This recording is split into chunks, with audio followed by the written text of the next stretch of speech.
Hello বন্ধুরা, আজকে আমি করিমপুর মানিকতলা রথযাত্রা উৎসবে চলে এসেছি। এই অনুষ্ঠানটি পরিচালনা করছেন মায়াপুরের প্রভুরা। এই রথটি মহিষবাথান থেকে মানিকতলা আসে। ভীষণ বড় রথ হয়। থেকে প্রথমে নামানো হয়েছে বলরাম দেবকে, তারপরে নামানো হয়েছে সুভদ্রা, তারপরে জগন্নাথ দেবকে। পরপর সুন্দর করে সাজিয়ে সিংহাসনে বসানো হয়েছে। এত সুন্দর করে সাজিয়েছেন। প্রত্যেকটা দিন সন্ধ্যায় অনুষ্ঠান হয়।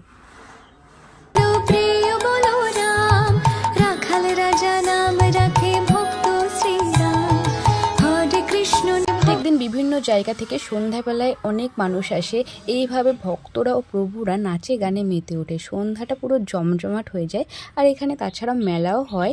আর সারা সন্ধ্যা নাচ গান পাঠ হবার পরে এখানে প্রসাদ বিতরণ করা হয়। এখানে 7 দিন ধরে মেলা হয়। মেলায় গিয়ে তো জিলেপি, পাঁপড়, বাদাম ভাজা তো খেতেই হবে।